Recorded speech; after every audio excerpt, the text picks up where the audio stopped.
Welcome, ladies and gentlemen, to the Soul Seekers podcast, where we believe that hunting has the power to transform lives through primal adventure, as we share our mission of mentorship is conservation. To learn more about everything we do, check out our show on Carbon TV or go to soulseekersnation.com. Freedom on, everybody, and stay soulful. Do you want to become a better shooter, reduce flinch, protect your ears, and just overall enjoy shooting your gun that much more? Then there's no better way to do that than by adding a suppressor to the end of your barrel. Be sure to check out Huxwrx Safety Co, as they are a leader in the suppressor world with their OSS Flow-Through Technology, virtually eliminating blowback and toxic gas that can affect weapon system performance and shooter health. To find out more about Huxwrx, go to huxwrx.com. That's huxwrx.com, and go get yourself a suppressor for your upcoming hunts. This podcast is also proudly brought to you by OnX Hunt. When I first got into hunting, I kept hearing all about public land and different access and how to find different locations to hunt. I was like, well, how are people even identifying all this stuff? Well, sure enough, I came across the #1 hunting GPS app, and that is OnX Hunt. If you guys want to get better at hunting and go deeper into your scouting, OnX Hunt is the #1 GPS app for that. Join the millions of hunters who trust OnX Hunt to find more game, discover new access, and hunt smarter. It was a game changer for me, and I know it's going to be a game changer for you if you've never used it. If you have used it, you know the power that it holds. Guys, I really hope you enjoy this episode. If you want to know more about OnX, go to onxmaps.com/hunt. And check out their app. Be blessed, freedom on, and stay soulful. Absolutely. All right, ladies and gentlemen, welcome back to another episode of the Soul Seekers podcast. I'm your host, Johnny Mack, and tonight I am joined by what turns out to be my neighbor. I moved to the state of Texas. I come here. I'm like, who do I know that hunts? And what do you know it? There just happens to be the host of a awesome television show all about hunting, called Predator Pursuit by Jeff Thomason, and he is in the house, not actually on the phone, but he's actually physically in person present with us here in Soul Seekers headquarters, aka my office. And we're rocking and rolling tonight. Brother, how are you, man? I'm good, man. It's weird to do a podcast in person. This is a first for me. It's like I told you, we got here, it's usually on the phone, somewhere across the country. But right, what a small world, right? You're like, hey, is the internet cutting out, or can we do this? Yeah. Yeah, it's such a small world. I was talking to Big Al Morris from Fox Pro, which Predator Pursuit, you're sponsored by Fox Pro as well. Yep. So you're part of the Fox Pro family. And I was like, hey, do you know anyone that lives down in Texas that Predator hunts? He's like, oh yeah, man, Jeff Thomason. And he's like, wait, where are you moving? I was like, Weatherford. And he's like, dude. No way, right? No way. Yeah. 10 minutes, man. I mean, what's the odds? So a couple text messages, phone calls later, and then all of a sudden, here we are making it happen on Wednesday night? It's hump day. Yeah, it is, man. Yeah. We put the kids to bed. It's 8:30, and kids are in bed, and let's do a podcast, right? So, in honor of hump day, we got my dog Hickory in the office, and apparently he's really taking a liking to Jeff. He's a good judge of character, aren't you, bud? Yeah. Keep an eye on him. Oh, I love it. Well, Jay, your show is on Outdoor Network or Sportsman Channel? Sportsman Channel, yep. What is the difference between those two? One is really expensive and the other one's not as expensive. Honestly, man, so Sportsman is, a lot of people still have DirecTV, Dish Network, but they're basically just neighbors on the, one's 605, the other's 606. Yeah. So not much difference at all. Are they owned by the same people, you think? Yes. I figured 100%. So. Yeah. So the other one is, I've been on Pursuit Network before as well, and it's 604. They're all right there together, but just a little bit different company. But overall, kind of the same, Dude, not to knock on any sponsors or anything like that, but Pursuit Channel, I remember, was like huge for Huxwrx Optics. Yes. Like, it was like, I don't know if they owned the channel or what, but it was always like a commercial for. I think they just bought a lot of ad time, and it worked. It's stuck in your brain for sure. That's right. The power of advertising. If you're gonna shoot long range, it's got to be a 100%. Blue Diamond Huxwrx Optic. Everybody knows Huxwrx or Gunworks or one of One of those big gun rifles like that. Oh, yeah. So, brother, I want to hear the origin story. For all you listeners out there, Jeff is the ultimate predator hunter down here in the South. But not only that, he's also a world record holder, which we're going to be getting into here. Because not many, I actually believe I hold a world record. Really? Also, not like ready to hear this one in the book, but it has to do with hunting. Okay. We'll get to that shortly, but what's your origin story of hunting? Like, were you raised a hunter? Man, was it something that was in the genes? A little bit, but not really. My dad, he did a little bit of hunting, a little bit of dove hunting, the typical Texas thing, but a little bit of deer here and there. And, we lived kind of on the outskirts of town, actually the outskirts of Dallas, really. So there wasn't just a whole lot of hunting. And then about, I guess it was junior high, I moved further out into East Texas. Mm-hmm. And that's where I got in, met the country boys that love to hunt. And for some reason, man, it just, it was lit a spark. And that's all I wanted to do, right? So, we did everything. I mean, from gigging frogs to fishing, hunting ducks, deer, whatever. It didn't matter. We were chasing something. So, and then one day somebody was talking about calling coyotes, and we did it, and it worked, and I was hooked. Isn't that funny? It is one. It has got to be.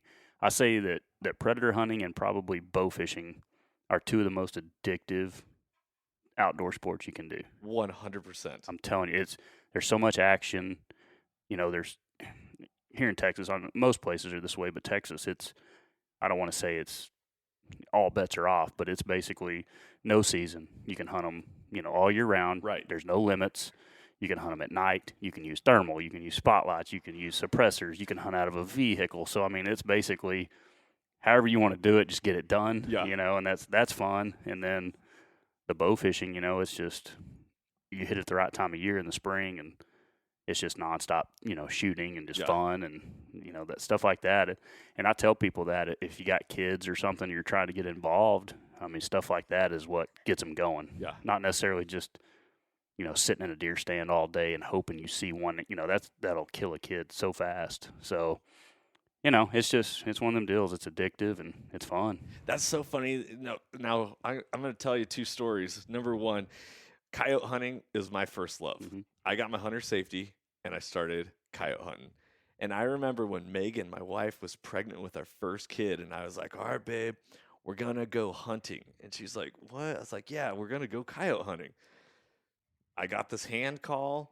We just, I'm going to go to some public land, and we're going to just, have the wind in our face and figure it out. See if it works, so right? We sat on this hill. She's pregnant, but we're within reach of cell service, so she's scrolling Facebook, just doing whatever.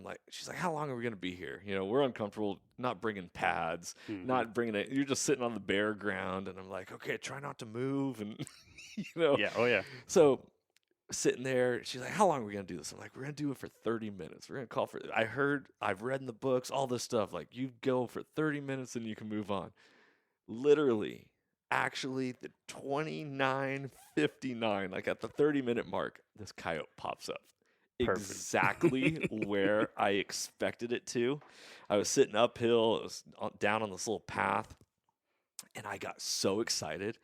I started shaking really bad. And I was like, babe, there's a coyote. I did it. And before we took off on this hunt, so I'm gonna back up and put a pause on that and back up. On our way out to this hunt, I was like, Lord God, bring some animals in. Let's have some fun. Keep us safe. And right before we finish the prayer, and Megan goes, and may no animals be killed on this hunt. And I'm like, no. She put the jinx on you. So here I am. I finally call in this coyote. She's, beforehand, like, what are you going to do with it? At this point, I've never skinned anything. I had literally no experience. And so I just get the shakes, and I'm like, do I shoot it? Do I not shoot it? Oh, I don't, what do I do? I shoot and miss, not on purpose, but man, like those crosshairs could not be steady at all. Mm-hmm. That was the hook. Done. After that, it's like, dude, I got to hunt coyotes. Yep. It is the most addictive that you can do. 100%.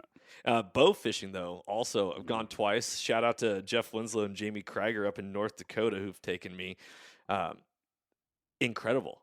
Like, you're on a boat, you're hanging out, it's sunny, and you're just ripping. Yeah, shots. we do a lot of it at night here too, which is Really? super. Oh yeah, there's so many fish. Like it's literally, it can be nonstop. 2 or 3 people shooting at a time. Like it's just, choof, choof. And what's fun is if you miss, it's not that big a deal, right? You got another one coming in 30 seconds. Just try to hit that one. But it's stress free. It's fun. A lot of action. You can yell and talk and have fun, and it's just fun. But that's part of the whole. The show basis, Predator Pursuit, is, we chase everything. Coyotes obviously is my, number one thing. But over the years, just trying to venture out, I mean, we do everything that we consider a predator, right? Whether it's a, anything from a coyote to an alligator, sharks, bears, there's a ton of them to hunt, right? So yeah, we try to do a little bit of everything. And the bow fishing, we've done the alligator gar. Here in Texas, I'm sure you've seen pictures of these 6-7 footers. Yeah, they get monstrous. And then the Mako sharks in California, just trying to change it up a little bit. I mean, no knock on any other predator show. I mean, that's just I think people want to see a mixture, right? Yep. Different things. Yep. Not some of the shows you can watch and it looks like the same coyote that they hunted 5 years ago. You can't hardly tell the difference. So, with us, we're just trying to mix it up, whether it's daytime, nighttime, thermal, different predators, just a mix of everything. Yeah. It's I'm sure there's some people that love watching just like Western big game mule deer. Mm-hmm. Like that's all they want. What's up, Soul Seekers Nation? Thank you so much for listening to this podcast. I really appreciate it. As a reward, I have some discount codes for you to use if you are in the market for a brand new hunting pack. Go check out initialascent.com and Initial Ascent packs. They are made in America. Their one-piece carbon frame is an absolute game changer. We run their packs. We love them. And you can save 5% at checkout by using the code SOULSEEKERS. That's all one word. Also, for those of you who are archery hunters and you are tired of shooting at dots on a target, check out deadnutsoutdoors.com. For their lifelike 2D archery targets. You can save 20% on all of their products by using the code SOULSEEKERS at checkout. Once again, the code is SOULSEEKERS, all one word. Go check out initialascent.com and Dead Nuts Outdoors. Enjoy the podcast. I couldn't get enough of coyote hunting. I was buying, at the time, Jeff Nimmage. Mm-hmm. Yeah. Oh, yeah. I know you. I was buying his DVDs and subscribed to, what's it, Predator magazine? I don't know if it's even in business anymore. Well, there's Predator Nation, and then you're gonna have me lying. I spent so much money advertising in there now I can't even think of it. Predator Extreme. Predator Extreme. That was it. I was all over Predator Extreme, just reading these articles, all that. I totally get it. And at the same time, it's one of the coolest parts is being able to hunt those animals all over. Sure. Right? Everywhere. It's not like you're going to the West and the Rockies for mule deer. And, here's another Wyoming episode. It's like 50 states. Just about, well, I guess Hawaii maybe doesn't have. I think they probably do by now, right? But right. I think that's about the only one I can think of. Dude, okay, so let's talk world records here let's flex our big guns here. But yeah, my one big gun. So I see, by the way, all you listeners, like I said, we're recording in person, and I see Jeff staring down at my Birkenstocks that I'm wearing. Now, these are my house shoes, and they're white because that was the only color I could find on sale. Before I had black ones, but I'm just glad you're not wearing socks with them. Right. Well, I mean, every now and then I bring my Northwest out. Yeah, that's what I was worried. Just at least you're not wearing socks. Right. We're good. So these Birkenstocks, now the original cork bottom ones, I used to backpack in with as my camp shoes. Heavier. This is before they came out with the foam branded ones. But that picture right there on that bottom right on that wall, that bear I shot wearing Birkenstocks. I chased it down in front of a yoga instructor and her 2 students in the mountains, 9 miles deep into the backcountry, wearing Birkenstocks, and I shot my very first animal. This is the hippiest hunting story I've ever heard. Yoga instructors, Birkenstocks. I mean, man. So that's what I'm saying. Like, I feel like I might actually hold a world record in regards Only to, like, person. Yeah, I I'm like the that. only person to ever kill a black bear in Birkenstocks. Very well could be. That is true. Now everyone's going to hear this podcast and be like, no way, I'm going to go do it. Tell us about your world record. You say you're hunting all over and you go to California for mako sharks. Right. So it's kind of a weird, crazy idea a friend of mine had. I don't know. It's probably been 12, 14 years ago they started doing this, and his name is Mako Matt. Fitting name, Matt. right? Like this guy, like his goal in life is catching big Mako sharks, and he has gotten it to an art. Like, he knows what he's doing. And he used to just catch them on a rod and reel, but they got to the point where you could get them right up to the boat. I mean, they get so fired up. This is apparently the fastest shark in the ocean. You chum and you get all this chum in the water, and they're just so amped up and excited. They're just looking to feed, right? Like, they're hungry, and so they're getting them right up to the boat. Like, man, I wonder if we could get one with a bow, and then it started this whole trend. And myself and another friend of mine, Corey, and some others started going out there, a couple times a year trying to, figure this whole deal out. And then, the sport caught on. There's a lot of other people doing it now, but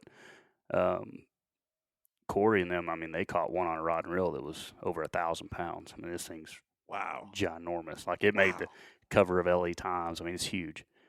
I want to say it was like 1,200 pounds. But so, it was hit or miss trying to figure out this whole bow fishing thing, but trial and error, I guess you could say. But we've killed, man, I don't know, I'd say probably 10 of them that are 400 pounds plus. Mm-hmm. And then the biggest one we were able to kill and actually get in the boat he ended up being 809 pounds. So 11 feet long. I mean, he's a monster. You can Google it, Yahoo it, whatever, but there's some pictures of it. It's pretty crazy. And you suck it with just an arrow, yeah. Your standard bow fishing bow? So standard bow fishing bow, but the law in California, you have to have it attached to a rod and reel. So we chum them up, and then we'll take a piece of fish on a string. And like I said, they're so fired up, you throw out that fish and just pull it in, and they chase it. So, I mean, we're not hooking them and then shooting them. I mean, they're free swimming, right? They're able to make their own decision whether or not they're going to get close. And when I'm talking they're close, I mean, we're shooting them at 2-3 feet, like real close. And we've learned through the years they have to be out of the water so the arrow gets as much penetration as possible. These shark skin is super tough, and you're going to fight them a lot of times for hours. And I mean, when you're pulling against a shark like that, I mean, you've got to have some really good equipment. And so anyway, yeah, we had that one, got him in, and actually got lucky and kind of spined him a little bit, so it wasn't too bad of a fight. But we've had some 3+ hour, 4-hour fights that were honestly, it's brutal. Okay, like, so it's pretty tough. So are you using just your standard bow fishing arrow, where just like the two prongs that flip around? Yeah, and we'll use the three prong. Okay. So it's that, but then it has to be a Hickory. My dog's just all over is Jeff getting right after now. me. We're good. So yeah, it's just a 3-prong bow fishing arrow, but we'll have it's like a 10-foot steel leader, because these sharks, man, they're known for jumping. They're crazy. Even when you hook them, like they're aerial. They'll get 10 feet out. When you see an 800-pound fish jump 10 feet out of the water, I mean, it's wild. That'll get your hairs going. It's pretty crazy. But if you want to just go and hook one or bow fish, y'all got to check him out. Like I said, shout out to Mako Matt. I think his company's Breakaway Charters in Huntington Beach. Yeah. You go out, it's close to Catalina Island. I mean, it's beautiful weather. We leave here July, August, it's 100 degrees, and we get there and it's 75 every day. Time it right, hit up the Catalina wine mixer. You could. I'm telling you, man, it's if California wasn't the way it is, it'd be a good place to live. Right. Because the weather, to say goodbye. Anyways, yeah, you're getting me all carried away right there, big dog. It's good, man. Okay. I enjoy it. So tell me this. When I've bow fished in the past, it was, you see a fish, a carp, it's underwater, you aim underneath it because the way that arrow hits, and then it shoots forward. Yep. And you're pretty much just aiming center mass on these things. And then, they're kind of gross animals. Oh yeah, they're gross. When you're shooting a shark, are you aiming gills? What do you? No, what are so you that's aiming kind at? of the process. Like I said, it was hit or miss, because we lost some of these fish. Just trying to figure out, like you're saying, where to hit them, and pretty much we figured out top middle of their back is kind of the hardest, best place to shoot them because it sticks in the best and doesn't pull out. If you get in that softer stuff, it can pull out. Yeah, so shoot them in the back. But like I said, we've hit them all over, and you don't want to fight one swimming away from you because it is horrible. But that's been our best luck is shooting them in the top. Yeah. It like I said, everything has to be perfect. They have to swim, chase it by you, and you have to make the shot. I mean, it's a challenge. You know what I mean? That's what it makes it fun. Now, it's pretty awesome to have a world record. Right. I know. But ultimately, were you the one who was like, hey, has anyone ever done this? Let's put it in the book? Or did Mako Matt and them started doing it, and I think back then it started out they killed like a 300-pounder, and then, I think there were a couple other boats involved, and then they got a little bigger, and then, just like I said, it progressively got better and better, and then so it's kind of stayed there. I don't remember how many years ago, but it's been standing for 6 or 8 years probably at the 809. Wild. No one's come and touched it yet. Not yet. It'll happen, I'm sure, but it's tough. That's a big shark. Not only to shoot it, but even to get one that big in is rare. Like, I've probably been out there 10 times, and I've only had 2 that size show up. That's wild. But, it's typical. You get these animal activists. They're like, oh, these makos are endangered. And it's like, man. Everything's endangered. Yeah, I know. And it's like, I'm in the middle of the Pacific, just random spot, and I can have usually a couple sharks show up every day. Like,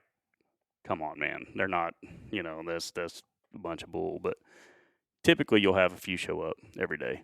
Have you gotten a lot of hate for having a hunting show from anti-hunters or anyone? It's pretty unreal. Target you. It's pretty unreal. Like Facebook, for instance. I mean, it's nonstop. And here lately, we've gotten pretty big. I mean, there's 150,000 followers, but it gets into these other countries, and you get enough of it here. But here lately, I mean, it's been like Colombia and like stuff I can't even translate. I can understand some of the words I probably shouldn't understand, right? So I know what they're saying. Yeah. But I typically don't respond. But if I do, I'll just put like some little heart emojis, little kissies, something. It makes them so mad. Like they just instantly, and I'm like, I have no idea what you're saying, but I'll keep them going, just for fun, my own entertainment. But it's sad, man. Like sometimes it's a bit of a beating because you try to educate, and it's like, they've already got their mind made up. Mm-hmm. If they take the time and effort to come to your page and post and try to tell you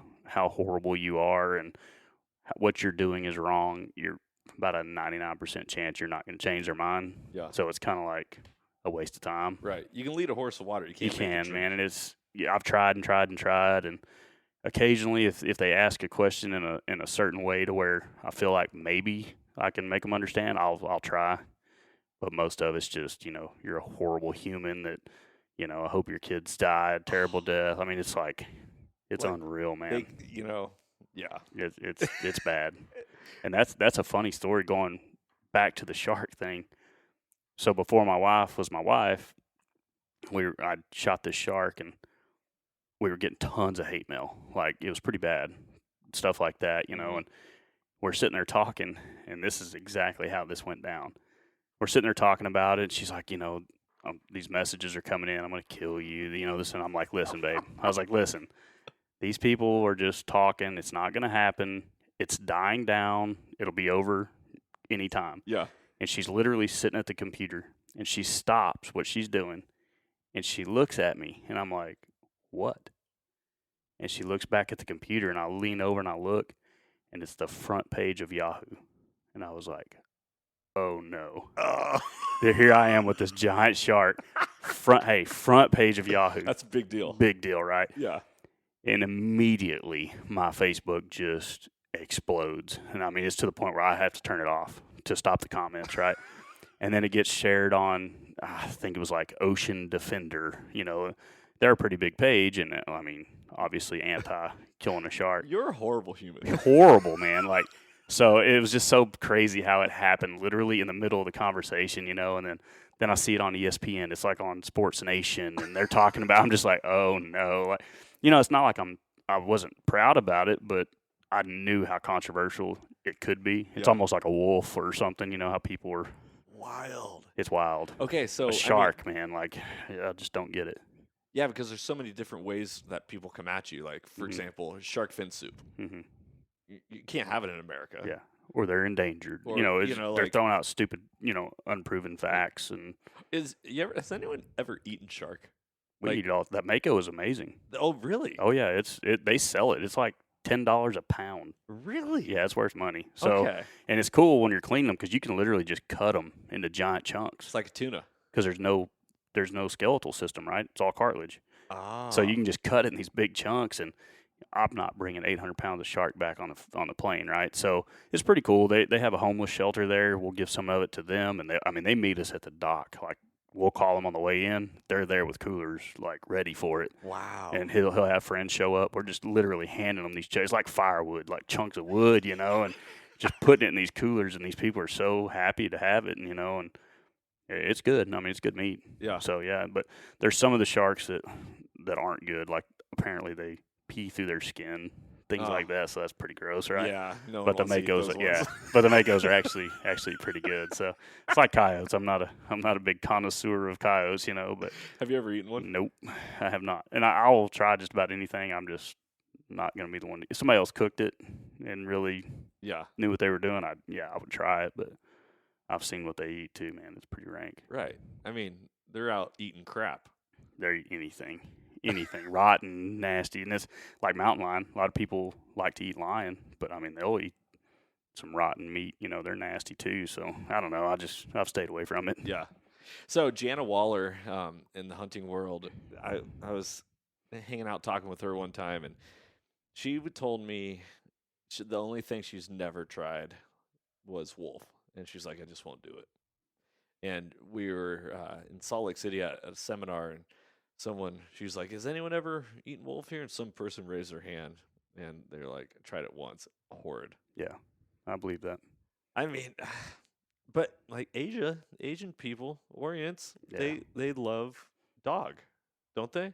Or am I just pulling that out? I mean, I've heard that. Yeah, I've heard that. I yeah, guess I've sure. never actually. Yeah, China, they have the dog markets or whatever, but I've never tried it, so I can't knock it.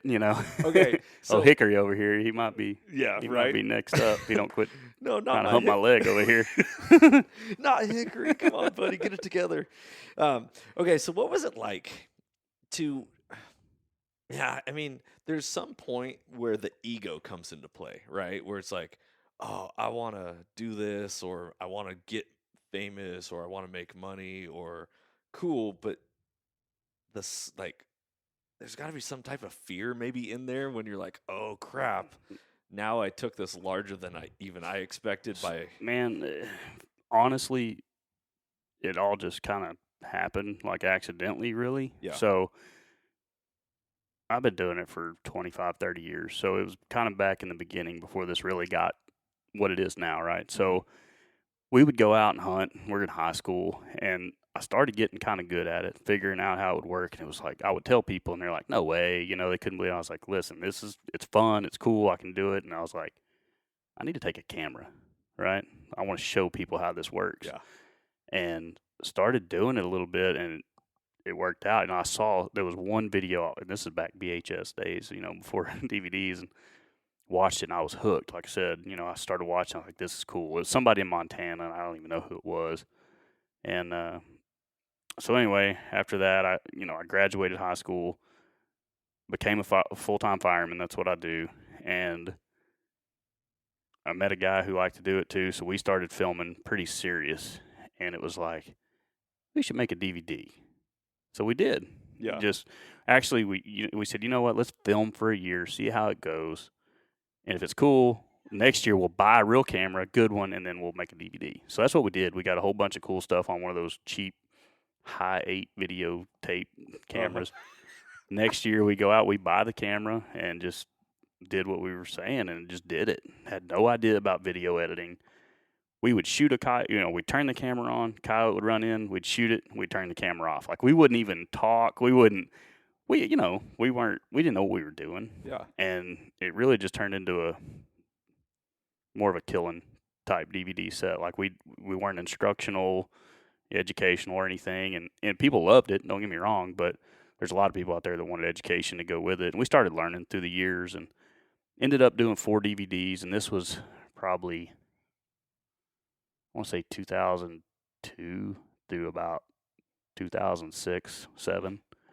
And that's when DVDs were real hot. And I mean, like I said, it just accidentally happened and started selling Bass Pro and Cabela's and, Shills and Dixie. Like, it just, right place, right time. Yeah. You know what I mean? And so it worked out good. And it was one of those deals where about that time, I guess the DVD sales started just crashing for everybody. I was like, what can we do? I was like, just make a TV show.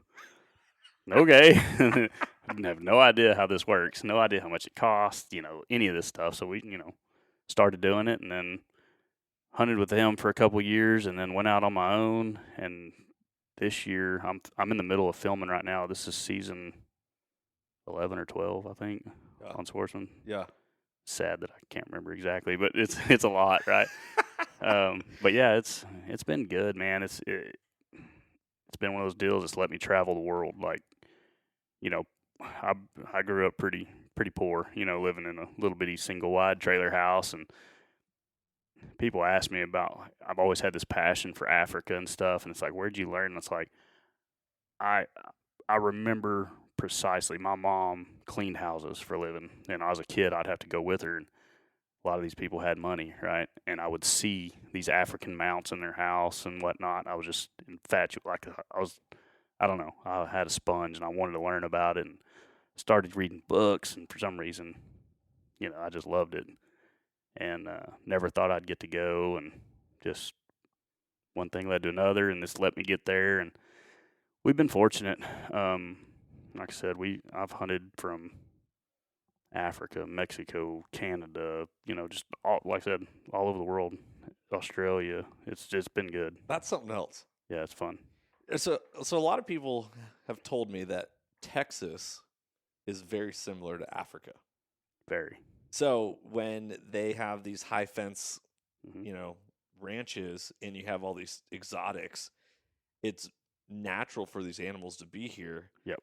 But it's so foreign to us. Yeah, here it is. in North America. It's like, and Texas has gotten to the point where so many of these animals have gotten out of these fences. There's a lot of them that are just free range, all over Texas. So it's pretty cool how that's worked out for us. Yeah. But Africa can be the same way. Some of South Africa, they have these big high fence ranches, and some of them are so big you don't know you're in a high fence. But then there's obviously the free range stuff that I've been to a few different countries, and like Zambia, it's wild as wild can be. You're in a tent on the river, and you can hear lions roaring. You can hear the hippos in the river. I mean, it's awesome. That's sweet. It's pretty cool. So, like I said, I've just been fortunate enough to. The show really is what has let me travel the world and pursue all this. So have you? What is it? Africa 10 big game. Dangerous game? Game? There's 5 dangerous games. 5 dangerous game. And that's a little out of my budget. Okay. it's coming one of these days. But, pretty much the way I've done it, the last couple of years I've gone with a place called John X, and they're on the Eastern Cape. And there's, a fair amount of jackals over there, jackals and caracal. So I'll go over there, film some of that for the show, shoot some plains game, which, they're not crazy expensive over there. I mean, you got to save up a little bit, but it's not terrible. So it's just one of those deals you can kind of do both and have a fun time, make a show out of it. People back home that have never been, I'm hoping, kind of like when I was a kid, I was saying I want to inspire, and if there's anybody that's got questions about it or wants to learn or whatever, they can see it on the show. And, I kind of hope it lights the fire, gets them going, I had no concept of African hunting. Being up in the Northwest, being an adult hunter where got into the game late. But just recently in November, I got to go to the Dallas Safari Club headquarters and meet with the president, and then went to the convention. And, they were telling me that they're like, Africa's not as hard to get to as you think. It's not. Like, there's this big barrier of like, oh, African hunting is like so different. But if you want to make it happen, it's actually it's not hard, man. Reach. Like, the way I look at things, it's like other people have done it, so why can't I? And that's kind of my mentality with it. But there's no way around it. The travel part sucks. Like, Yeah. it's far. You know what I mean? And I always had this thought in my mind. I was like, well, I mean, surely these airplane seats are going to be bigger. You know, you're going to be on a lot. No, No. it's the same. Oh. Unless you pay and, you know, get business class or whatever. But, yeah, it's typically 15 plus hours in that little bitty chair. Are you a movie buff? Because I'm starting to pick up that you like Some, movies yeah. and movie quotes. I thought you were going to funny be a stuff, full right? airplane on. No, out no, there. no. Like, That's a little surely you bit. can't I know be some serious. of that. Roger. You know, yeah, I know some of that, but yeah, no, it's just a hard. It's totally worth it though, right? Yeah. You know, you just got to get that mindset that this is gonna suck. You know, but if I want to go and do this, that's part of what I got to do, and you know, you get used to it. Watch some movies, eat some food, try to sleep as best you can, and tough it out, and then it's totally worth it. Feet swollen. Yeah. Just yeah. Like the time before last, I got home and I was like, oh gosh, like how old am I? You know, I mean, I'm only upper 30s at this point, and I was like, geez, I got swollen feet, and I was, but yeah, it's Oh my gosh. it's tough, but totally worth it. That's hilarious. I love it. What game is left that you want to pursue?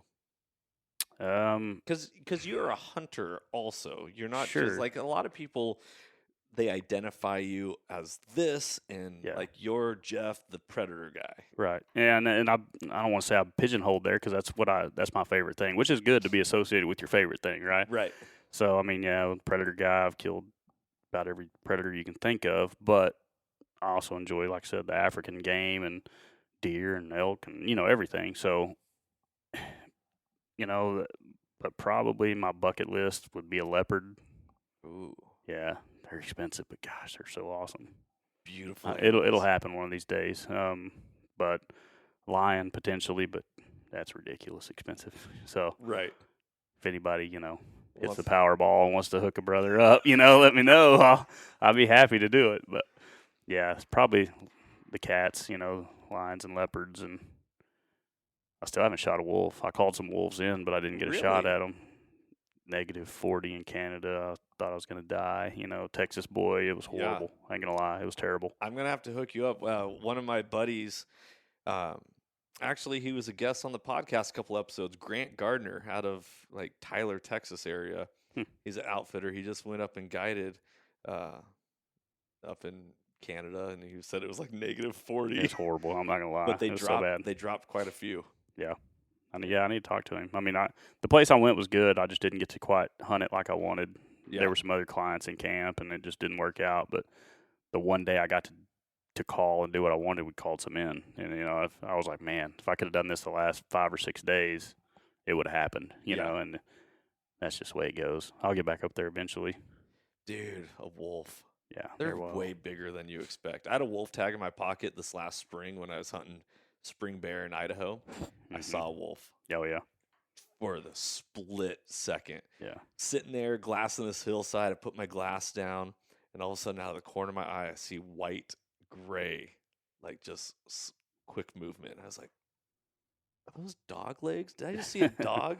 And as I turn to my buddies to say, did I just see a dog? It clicked. I'm like, wolf. Yeah. And I grabbed my gun, and I started running after it. But they're gone. They're fast. They're stealthy. I've seen a handful. I used to go to Alberta every year and shoot bears. I mean, I love going up there to shoot bears, and there's so many wolves up there. There's just tracks everywhere, and you'll hear them howling quite a bit. But a friend of mine, when we went up there, he actually got to shoot one with his bow. Really? Came in and chased the bears off the bait, like was trying to kill these cubs. I mean, it was a wild scene, right? And he got to shoot one with his bow. It was really cool. Wasn't a huge one, but I mean, who cares? I mean, it was a wolf with a bow. I mean, not many people. Right. I'm get still that waiting opportunity. to shoot a bear with a bow. That's like my bucket list. When before I went up there, I was kind of like, I don't know if I really want to hunt over bait, which whatever. Texas, we hunt deer on feeders. It's not a big deal. But when you get up there, you understand how thick it is, and there's not many other ways to do it.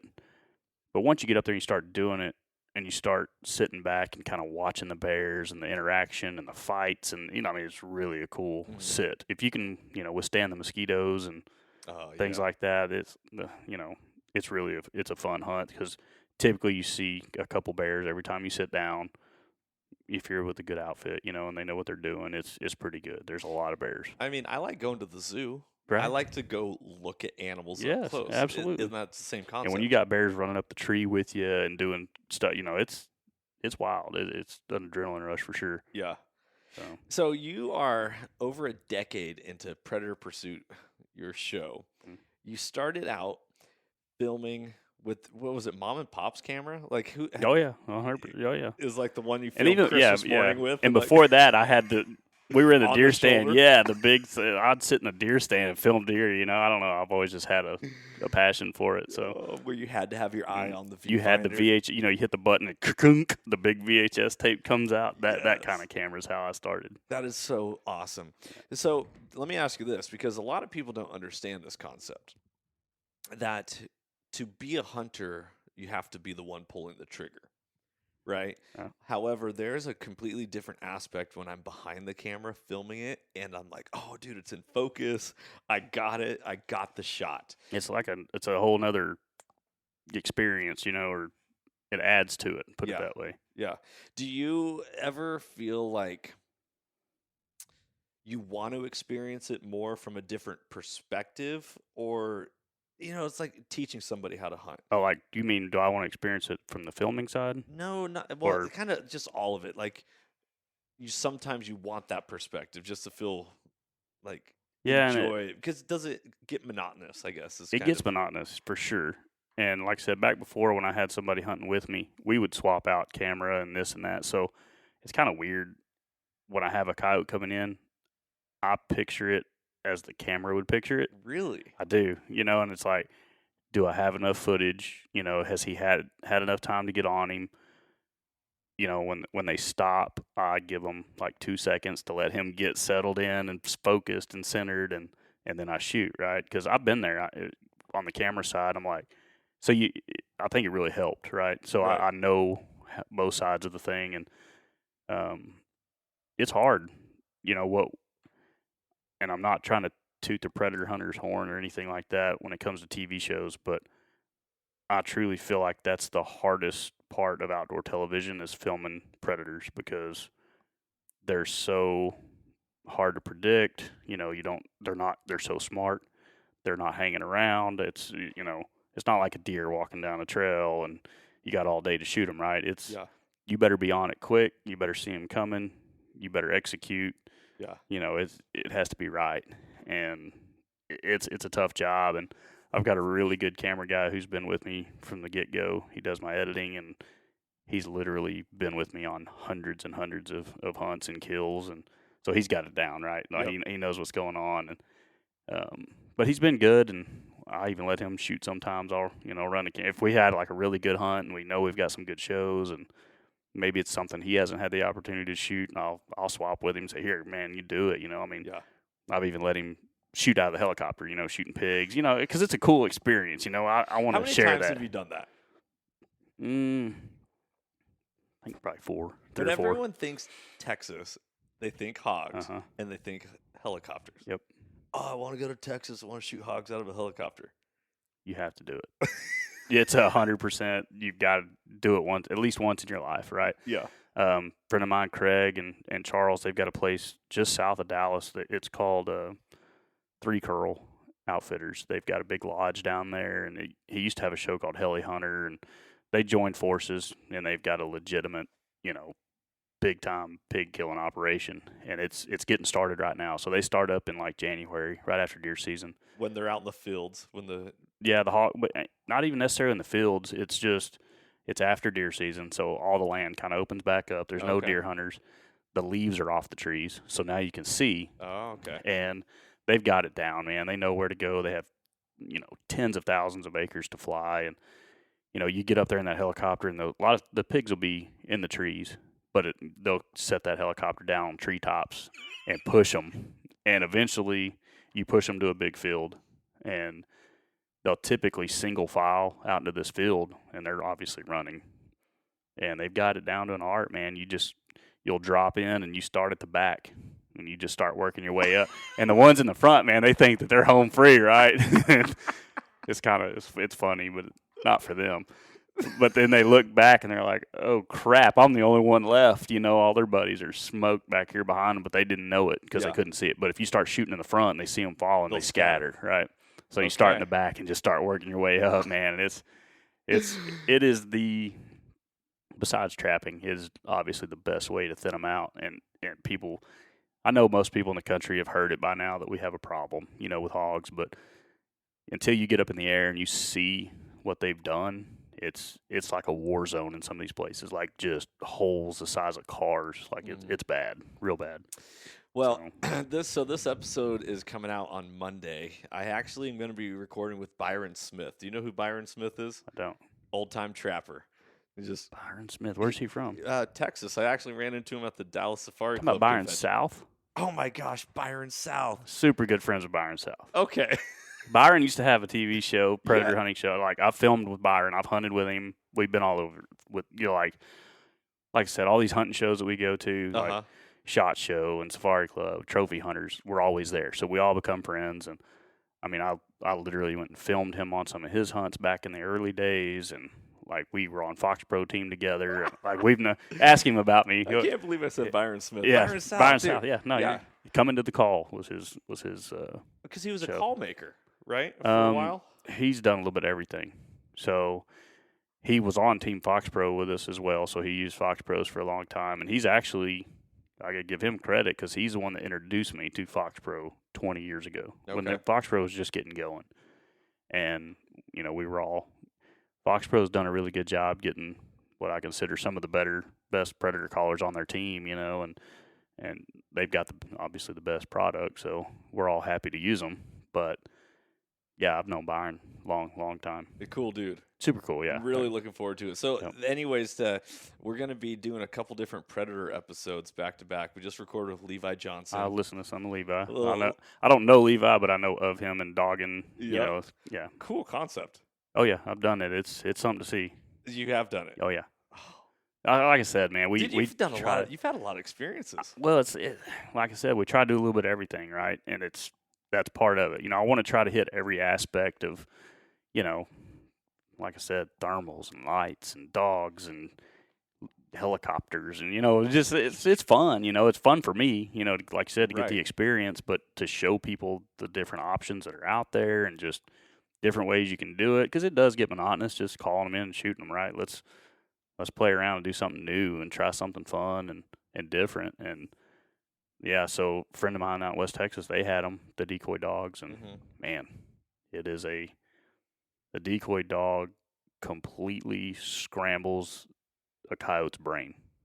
They are a completely different animal.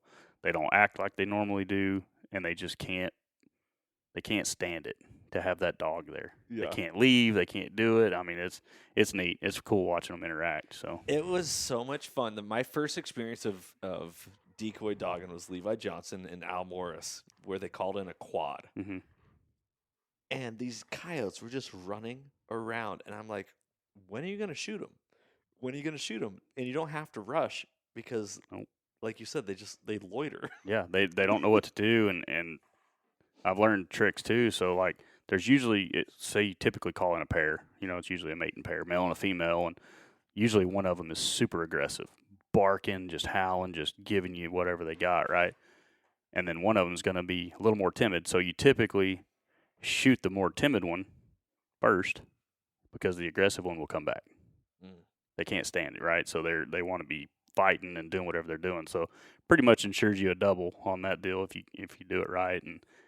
But obviously Levi knows what he's doing. I've only done it a couple times, but it's pretty amazing, man. It's fun. He's said he's never thermal hunted. I heard that and I was like, I can't believe that, especially where he's at. Like, I'm assuming it's legal there. I don't know. I don't know Montana regs. I was gonna say I didn't hear you ask him that question. And I was like, he was talking about it, so I'm assuming it is. But God, you can see forever up there, and it's just you can't ask for better thermal country. Good night. We're gonna have to get him down here. We need to go up there. Okay. Deal. Yeah, if it's legal, we need to go up there. But shoot, man, that thermal, I don't want to say it's unfair, but man, it's like I just got back from Maryland, so I've got friends up there, and the eastern coast, the eastern shore in Maryland is just loaded with red fox, the big cherry red, beautiful fox. Yeah. And when I say loaded, I'm talking loaded. They're in every field. It's crazy. And we use thermal up there. We use thermal and lights, but the thermal is just set up so good because it's open field surrounded by woods, a couple 100 yards, across typically. And I mean, all you literally do is you pick up that pulsar and look, and you're like, there's one over there, 500 yards. Just get ready, turn on the call, and just watch them come. Like it's easy. It helps. It's good, and so it's fun. A lot of action up there, but the thermals are, man, they're a game changer. Yeah, and they're getting to be so popular. And 5 years ago it was almost nobody had one because they're so expensive and blah blah. Now it's like a normal thing. A lot.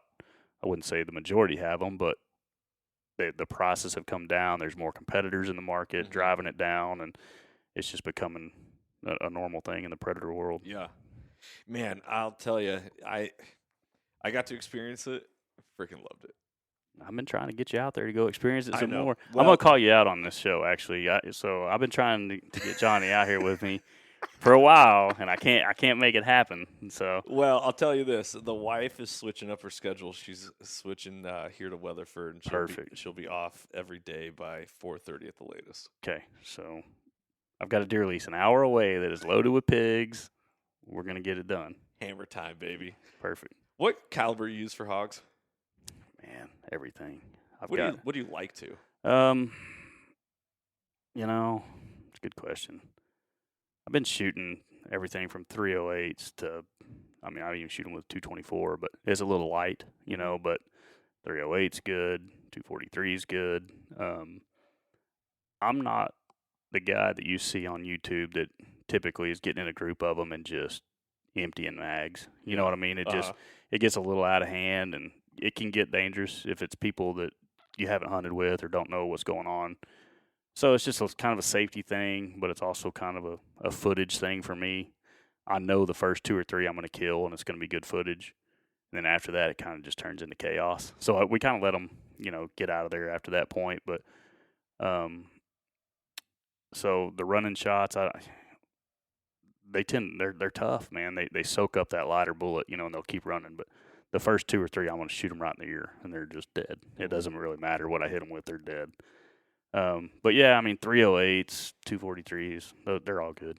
I'll tell you, I got to experience a buddy shooting them with the 223, and you could hear the bullet go. Oh yeah, whopping them. They soak it up, and man. they just keep running. That's what. Keep running. I was like, exactly. Holy smokes! I've killed hundreds with the 223, but it's like I said, you need to shoot them in the ear, and after that, it's you're wounding them. Shooting an animal on the run in hunting is taboo at times. It's big game, like, would you ever shoot a deer on the run or all these animals?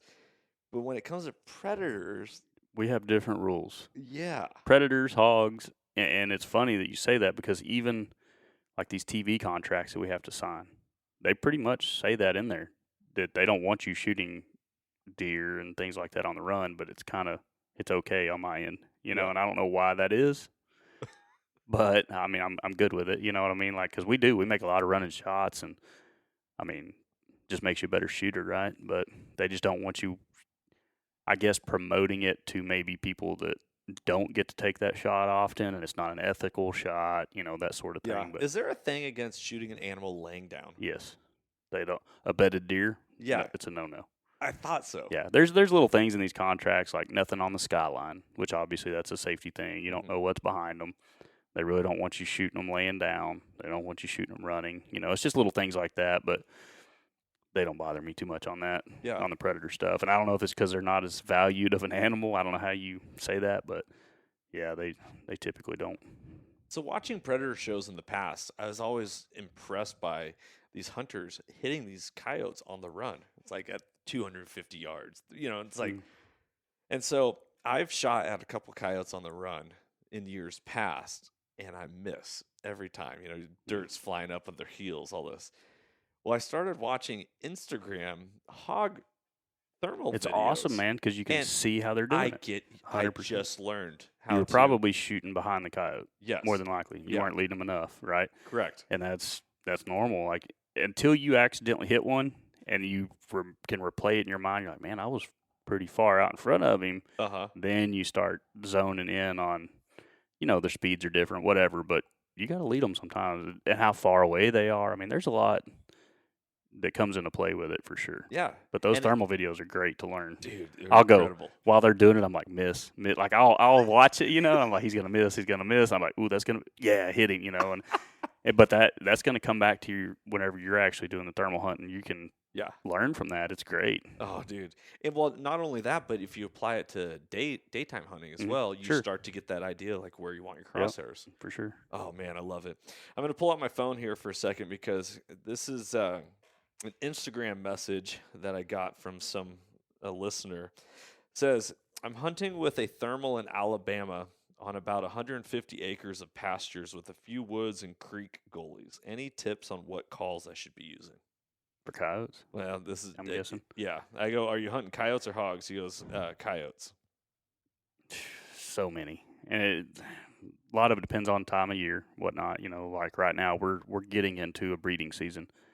And there's some new ones out. There's a guy named Tori. He's MFK, and he's actually been raising these coyotes. And he's recording their sounds. I mean, they're legit. It's the real sound. There's no faking it. And I've had some good luck with it.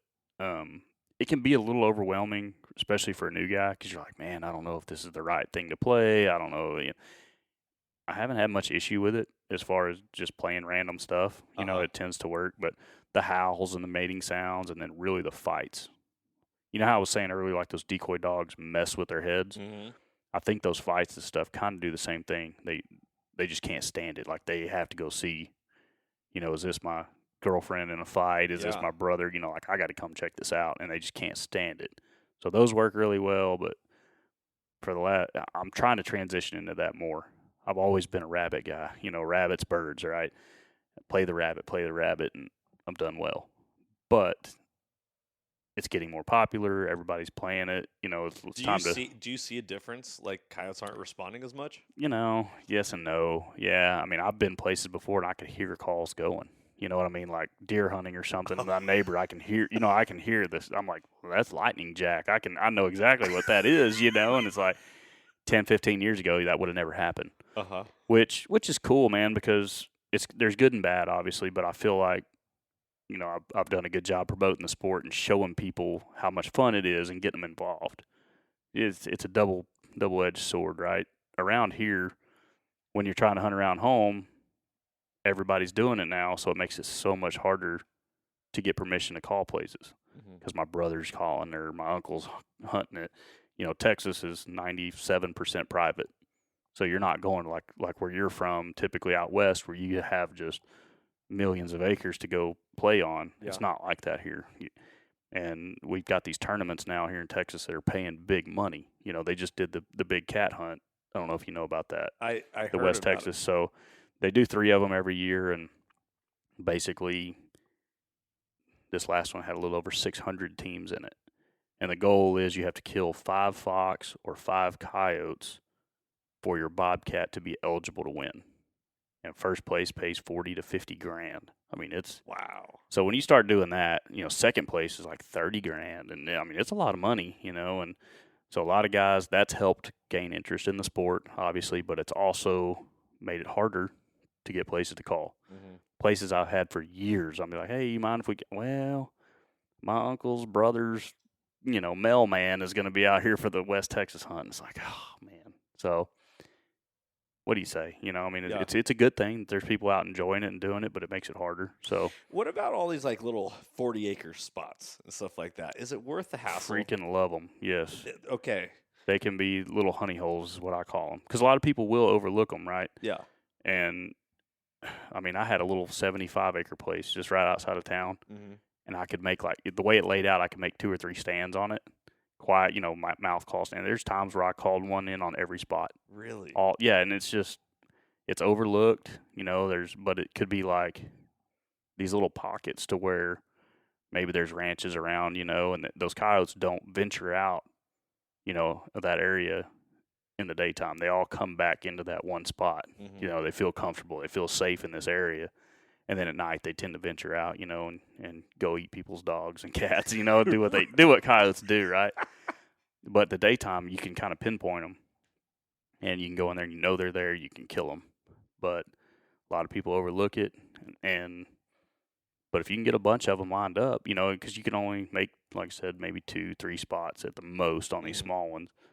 So you have to have a lot of them, But they can be very productive. Let me ask you this, and then I want to actually get back to the question about the calling and what to do. But up in the Northwest where I came from, more often than not, when you went to go knock on a door, it was somebody who necessarily wasn't pro hunting, even if they were a rancher or a farmer. I mean, there's a fine line there of people understanding that. Sure.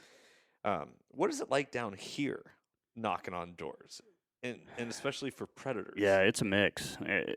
And as the years go by, it's kind of getting more like what you're used to. More, we're getting a lot of California and Washington type folks moving in here to Texas, and like I said, a lot of them are leaving those places for a good reason, and they want to think like we do, but they still kind of hold on to some of that, and they're like, well, I don't really like hunting, blah, blah, blah, so it makes it harder.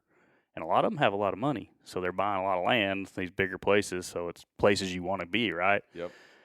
But, it's hit or miss, to be honest. I mean, the problem is hunting is so popular here, it's hard to find places that aren't already being hunted or that aren't locked up by a family that's hunting.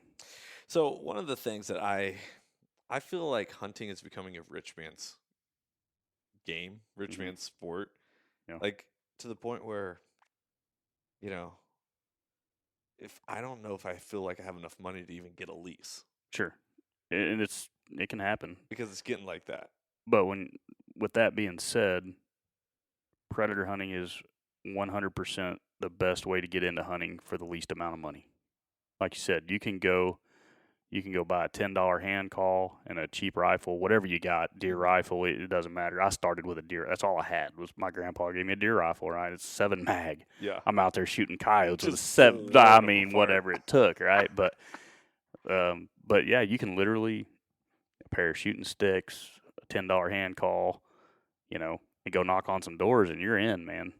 And as far as deer hunting goes, around here, that's tough because they know they're worth some money, right? So most people are going to charge you unless you find some sweet little grandma that doesn't mind. And she's like, sure, come out. I had a lady like that here for a while, really? Right?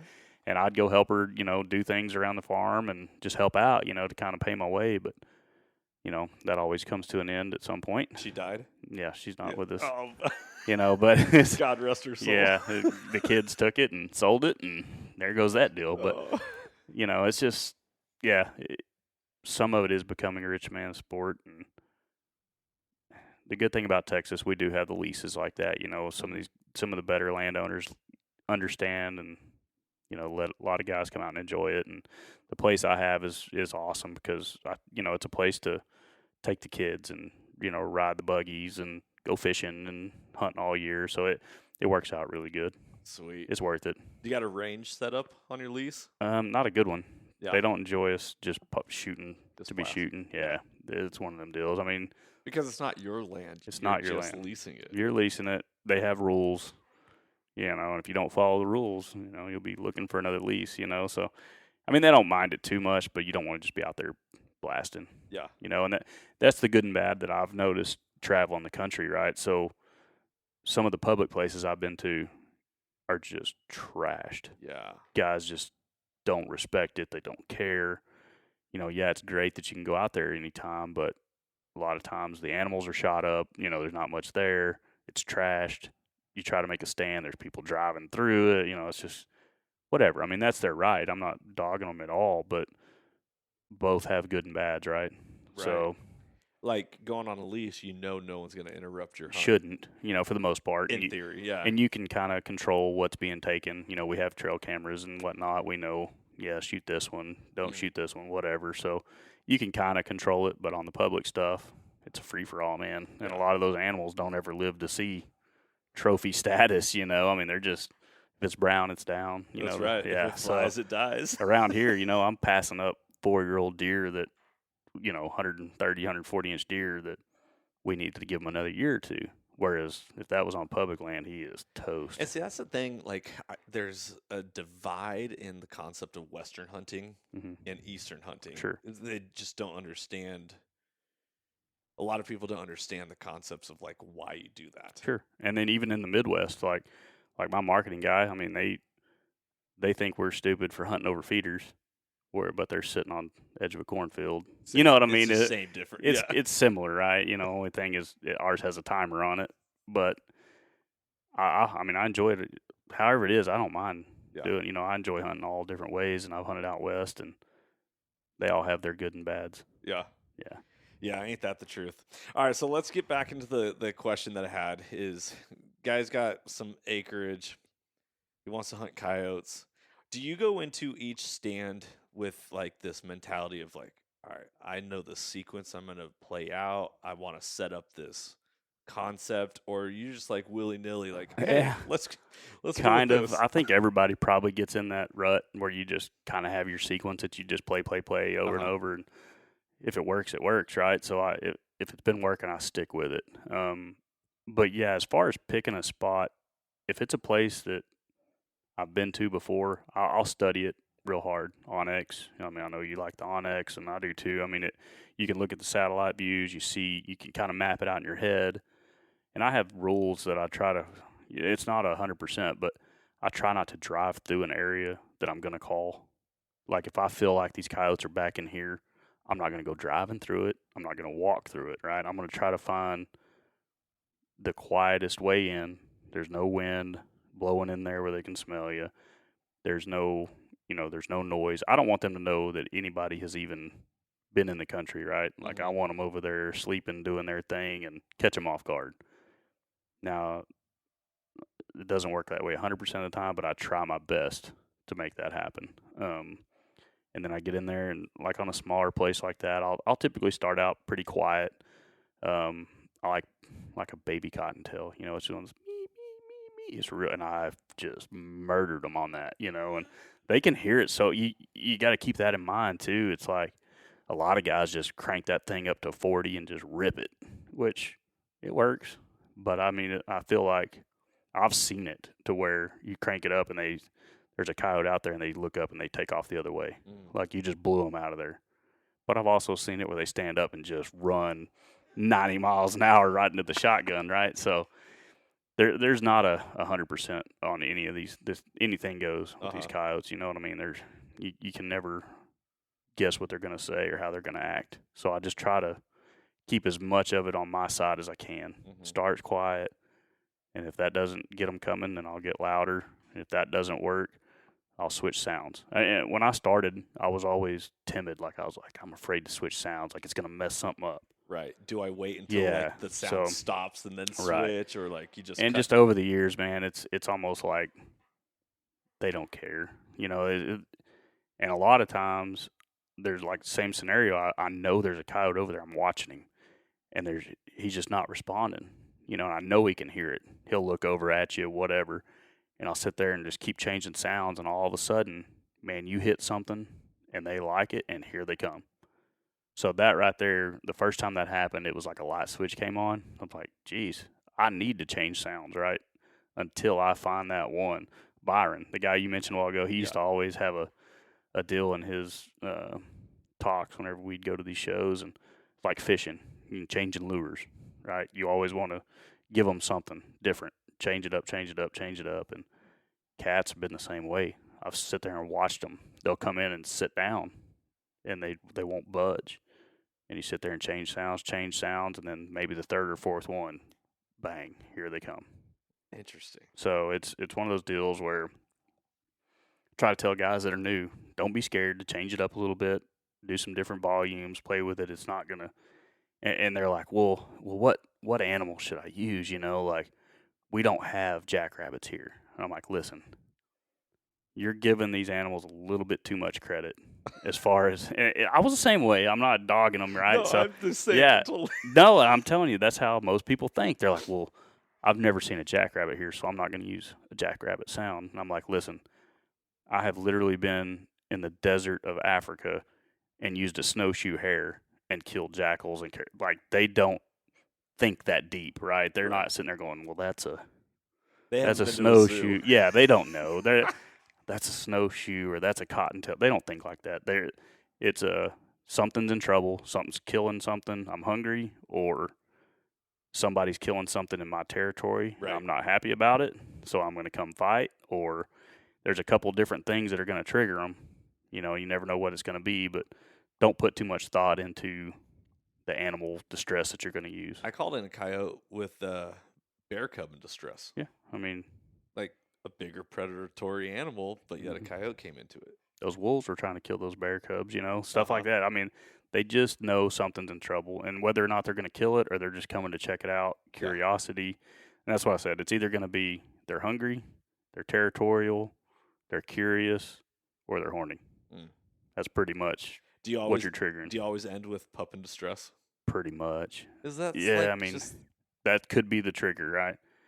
Like I said, Tori, and then they have there's a couple sounds like Pound Town and some other ones that are new, same pup in distress, but it's other coyotes fighting, and that's a good trigger. Yeah, it works. I call them triggers.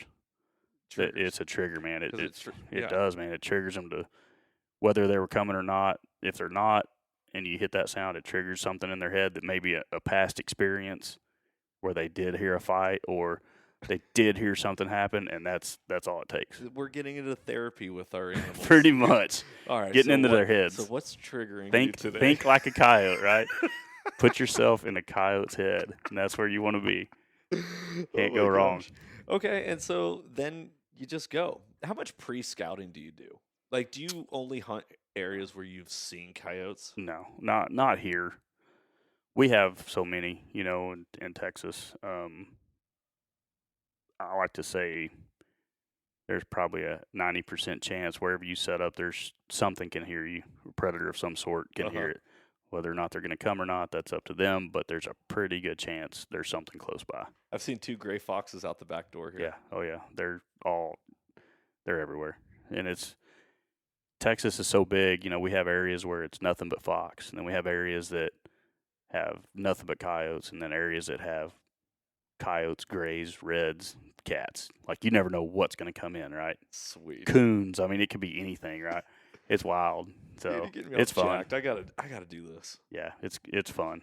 This neighbor over here, this ranch, I've seen coyotes in their field. Mm-hmm. Seen deer over here.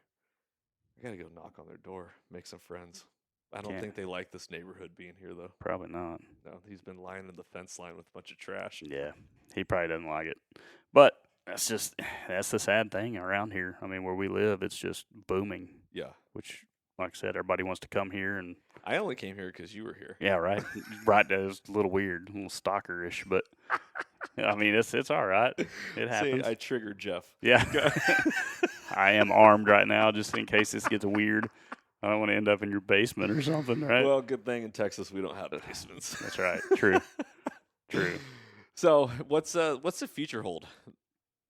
I don't know. It's kind of a big question. It is. You just got back from SHOT Show. I did. So this is kind of, I'm dead in the middle of my busy season, right? So filming, we have show season.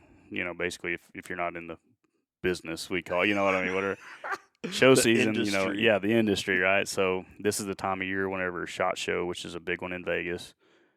We just had Safari Club show in Dallas. ATA, NRA will be happening soon, but we all travel around, and these, they're selling stuff or having meetings, and I go and meet with all my partners. All my sponsors on the shows are typically there, so that's where we get to hang out and meet and make plans for the year and set up hunts and do what we do. But I'm actually, like I said, I'm airing the show and videoing right now, so we're kind of sweet. We're locked on right now, Yeah. man. So I got to get going here in the next week or two and get back on the road. When is John Collins from Fox Pro Podcast going to invite you on? He's asked. He's like, we got to get it set up, man. Got to get it set up. And I'm like, same with you. It's just making schedules work. Right? Dude, I've been trying to get John on the podcast for a long time. He's actually coming to Texas, I think, this week or next. Yeah, he's here right now. Right now. Yeah, so, yeah, we probably should get on him about it. Right. Two birds with one stone. Right. We can do a 3-way podcast. Easy. A little easy. menage a trois soul seeker. Man, It's getting interesting. Jeez Louise, what's going on around here? Yeah, dude, coyote hunting is so special. Like, there's the guys that kill big game animals like year after year, but to be able to trick a predator, There's nothing in my brain that is more, I don't know, puts all the hunting fundamentals into one yeah, more than coyote hunting. Like, you can get away with some mistakes on deer and stuff, but typically if you make a mistake on a coyote, you're done. and you might not even know it. Yeah, oh yeah, for sure. That's 100%. that's one of the hardest parts. Is like, There's no telling how many we've called in that we didn't see. mm, You know what I mean? Like, that pop up and see you and turn and leave, and then you look back and you're like, well, I guess we didn't see nothing. Yeah. You know, but that's what's fun. That's why I tell people it's like that's what keeps it interesting. Is I'll feel like, man, I've got him figured out.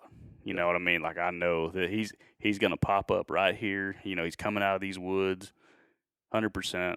We get everything set up, and then he comes from behind me or something. You know, I'm just like, golly, man. And then the next stand, I'll be dead on. I'll know exactly. I'll tell him here he's gonna come right here, and that's what'll happen. I'm like, yeah. I know what's up. And then the next time I'll do it totally wrong. But it keeps it interesting, keeps it fun, and with the predators, man, you never know what's gonna show. Like I said, it could be a fox, it could be a cat, coyote. How many bobcats have you killed in your life? A lot. A lot. Yeah. We When you shot your first bobcat, were you like, oh, I was so pumped. I shot it with that 7 mag, you know. Hey, blew right through it. It ran. no way? Yeah, so it ran off, and I was just like, man, I know I hit it. You know, like, I know it. And I'm 16 years old, something like that, and we didn't know what we were doing. And I still remember it just as clear as day. And our spotlight was dying. Like, it was getting dimmer and dimmer, and he's walking in. I can barely see him. You know, I shoot, and he jumps up and runs, and my buddy's like, you missed. And I was like, no way I missed. So anyway, we let it go. I went back the next day and found him. You know, and I was pretty pumped. But, yeah, it's things like that, man. They stick with you. Oh, I'll tell you, bobcat's a bucket list item for me. Like, that is the animal that I can't wait to shoot. The day before I moved from Washington to Texas, I went and picked up a gun from FFL, a little 22 long rifle. And driving back, it's also a couple days before bobcat season ends. And one crosses the street as I'm like driving home, and I'm like, no good. No, couldn't shoot him. I couldn't do it. I couldn't do it. Something about just, you know. I mean, number one, my gun was still in the box. Right, yeah. You could have thrown it at him. That's about it.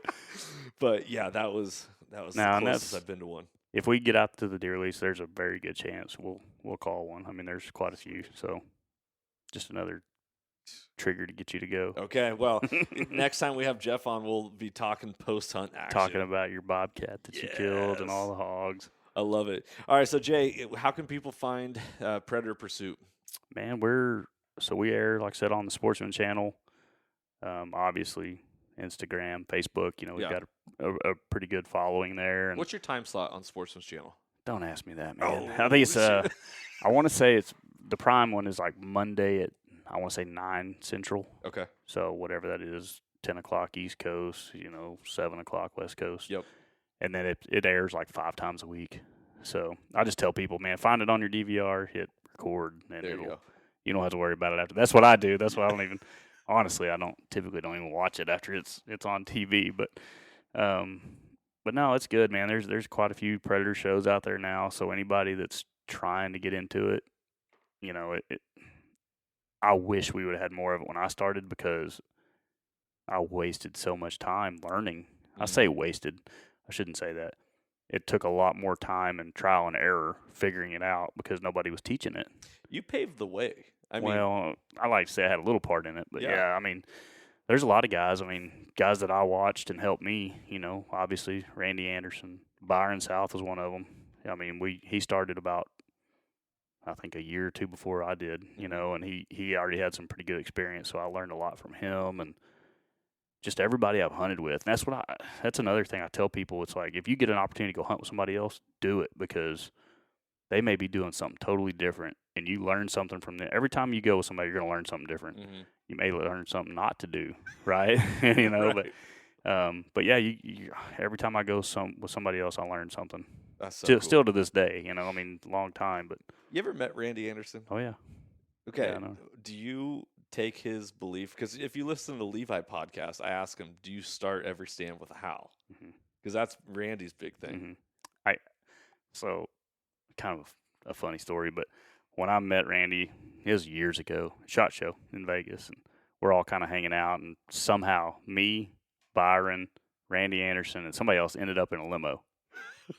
So we're coming. I think we're coming back from an award show, right? And we're Okay. going back to a hotel. And Randy, we didn't really know him, so he's being pretty quiet. But you know, we're just jacking with him and having fun. I was like, you know, Randy, I was like, I've been watching your stuff a lot, and I said, I see you doing all this howling. And then I said, then you blow on it and do a rabbit call, and 2 minutes later, a coyote will show up and you shoot it. I'm like, if you would have just blown that rabbit call, you would have saved 15 minutes, you know. And he didn't like that, but he's a good sport about it. But man, he's good. Like I think he's probably the one that paved the way for the howling. Yeah. Because I mean, you absolutely call him up howling. I was just giving him a hard time. Right. But he, I was, like I said, I'm trying to transition more into the vocals and whatnot. But like I said, I get in that rut. You know, that predator, that distress sound rut. It's always worked, so it's hard to get away from it. But it's one of those deals. I like learning more about them and just seeing if this will work. If it works, it's cool. It may work better, you know. So I'm not opposed to trying it. Okay, here's a question for you. So, coyotes, when they howl, they sound like they're super close. Mm-hmm. They're not. They're a long ways off. But do you feel that tug, maybe especially thermal hunting? Be like, oh, if I can at least get eyes on it, and then I'll go. Do you find yourself chasing coyotes? No, No, don't chase them at all. don't do it. You can't fool them. They're gonna see you. Now. Let's say maybe they're in like the next field, like a longer ways off, and I feel like there's a bunch of cover in between us. I might try to get a little bit closer, so I feel like I'm maybe more in their bedroom kind of a situation. But a lot of times you don't. It's like turkey hunting. You don't know if they're coming or not, so you might meet them halfway and just ruin it. But if it's, you know, if they're over there hung up for a while and they're not obviously not moving, then yeah, 100% move in. Get in close and start doing some vocals, and it tends to work. Yeah. So I'm still figuring some of that out too. I know Tori and those guys, they're in Arkansas, and it's real thick, nasty stuff over there. And I've seen some of their stuff where that's what they do. They get them howling and they move in on them, and they blast them with a shotgun. I was gonna say they always are doing shotgun hunting. Yeah, it's so thick there. I mean, that's the way to do it for sure. And they've got it figured out. Like I said, I know how to kill them in West Texas. I know how to kill them in a bunch of places, but these guys, they know how to kill them in Arkansas, right? So whatever they're doing, I would pay attention because they've done it, you know, and they know how to do it. Fox Pro teaming up with MFK. That's going to be a dangerous combination. Yeah, he's got some good sounds, and like I said, I'm putting them to use this year for the first year, and it's done good. Okay. So you got to try it, right? Absolutely. I mean, I'm always like kid goat cries. Yeah. Give me some kid goat. You know. I've always thought about just trying to film a season and try to kill a coyote on every sound. Yes. But I can't make myself. I can never get out of that rut. You know, I'm like, God, I'm just whacking them on Nutty Nuthatch, or I'm killing them on, you know, KG, whatever, you know. And we just, it's hard to. Yeah. I mean, we killed a ton of them on like chicken distress. You know, just crazy stuff that. Yeah. Ain't no West Texas coyote ever hurt a chicken. Is thermals killing spotlight hunting? No. So I get that question a lot. I think a lot of it boils down to the type of country you're hunting. Like I said earlier, like Maryland up there where it's wide open, lights cannot compete with thermal whatsoever. Like I said, so we'll set up, like I said, I might see a fox out there 500 yards. You turn your lights on, you can only see eyes, you know, 300 or 400 yards. But we'll turn our lights on because we're filming, you know, and I know he's coming from here, so I'll turn the light on, and I'm watching him for 2 or 3 minutes before he ever gets into the light. You know what I mean? Like, we would have never known he was there. Right. So, obviously, that country's set up perfect for thermal. Some of the stuff in West Texas where there's more brush and, you know, rolling hills and whatnot, we run it that way. Some guy will have a thermal scanner, and the others will have headlamps. And a lot of times, I would say most of the time, the headlamps are going to see them first because you can run it faster, Right. and you'll catch an eye flicker.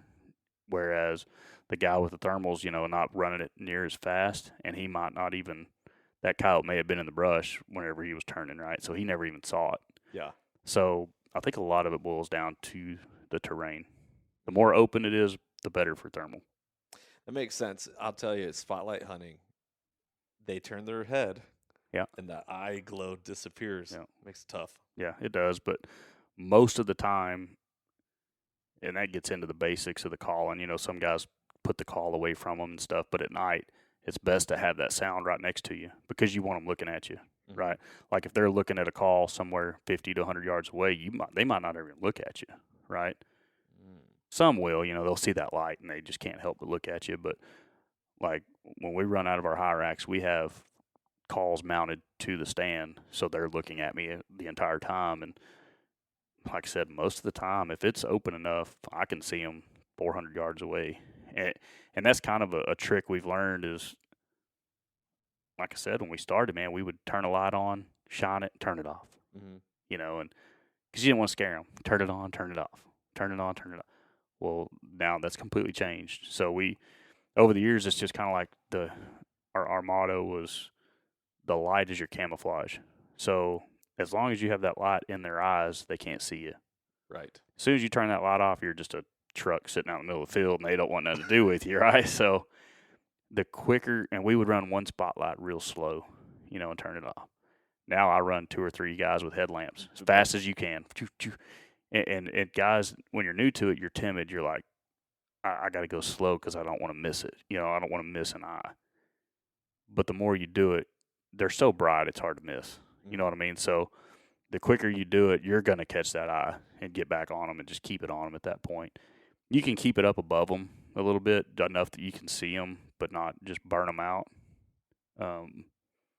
Some of the animals that we call in are just not light shy whatsoever. Like we've got the big filming lights that are just, looks like a baseball field, right? Like it's so bright, you would never think anything would come to it.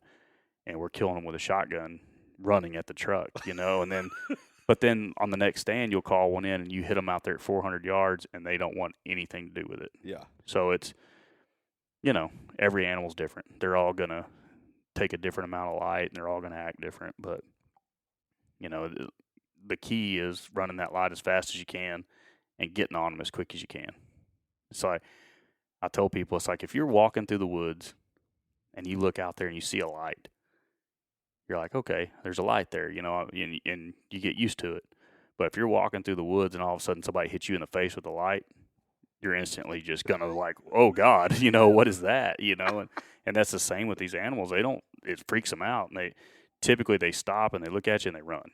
Right. But if you have that light on the whole time, it's not new to them and it doesn't bother them near as much. So it's kind of conditioning them to the light is the way I explain it. Yeah. Interesting. Dude, that's good. Yeah, there's some, like I said, it doesn't work every time, but works 60% of the time every time. Yep, that's right. I freaking love it. Yep. I love it. Well, guys, I hope you enjoyed this episode. There's so much more that I want to get into, and we're going to have to do that on the second take with Jeff. Thank you so much for tuning in to this episode. Be blessed. Remember that life is happening for you, not to you. If you want to support the show, go ahead and check out our sponsors. Give them a shout and support those who support us. Be blessed, everybody. Remember, mentorship is conservation, and you can never outgive good. I'm Johnny Mack. Freedom on, and stay soulful. If you enjoyed today's podcast and want to support the show, you can always like, share, subscribe, and leave a rating as it helps us share our mission of mentorship is conservation. Thank you so much for tuning in and being a part of Soul Seekers Nation as we transform lives through primal adventure. If you want to get more connected with the podcast, check out the Soul Seekers Nation Facebook group, as I look forward to connecting with you on the next episode. So stay tuned and stay soulful.